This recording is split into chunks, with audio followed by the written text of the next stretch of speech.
Thank you, Wilson. I'm missing you today. At sa lahat po ng ating mga kaibigan sa media, kay Attorney Vic, maraming salamat po sa lahat. Hindi po madali ang ating pinagdadaanan.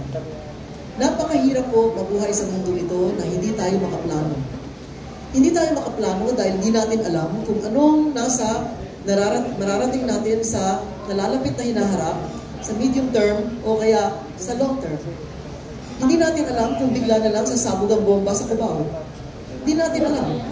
Parang sino sa mga negosyante, pwera na lang yung mga may malalaking utang na pwede pang umutang pa ng malalaki para safety yung pera nila di ba?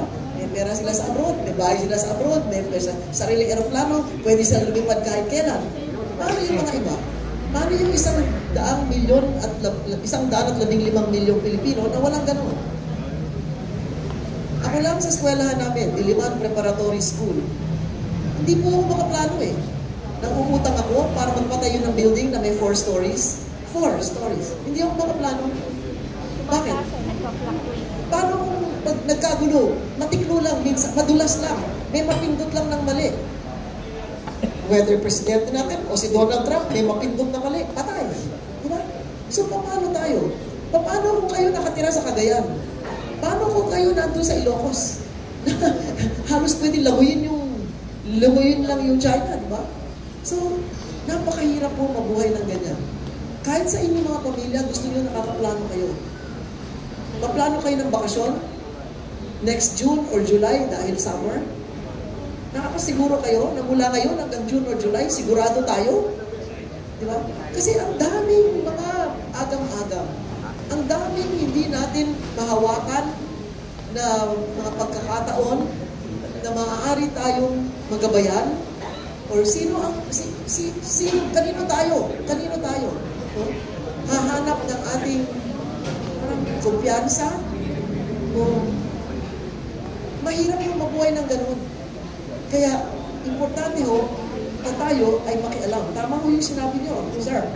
Dahil mahirap po mabuhay na hindi tayo makaplano. And when you are unable to plan and unable to chart the course of your own destiny because you don't control it or you don't hold it, then it really is a problem. So I hope that our leaders will begin to understand that maybe their personal problems are different from ours. We have far deeper problems, more basic problems, the gut issues that have to be addressed.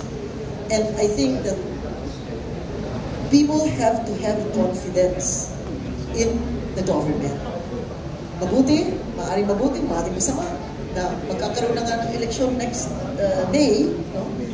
And I hope that this is going to give us further hope, further sense of further security, dahil hindi po nanggagaling sa labas ang problema natin sa seguridad ng ating bayan. I repeat that. Hindi po galing sa labas ang mga problema natin tungkol sa seguridad sa ating bayan. Nandito po sa loob. Lahat na nabanggit dito, pagkain, hanap buhay, kalusugan, itong lahat na pangkalahatang usapin, hindi po sa labas ng gagaling. Hindi po. Kung ganon, ang tugon ay dito rin po manggagaling sa loob. Hindi po sa labas. Kaya huwag po tayong magpapadala at huwag po tayong mahihila, no?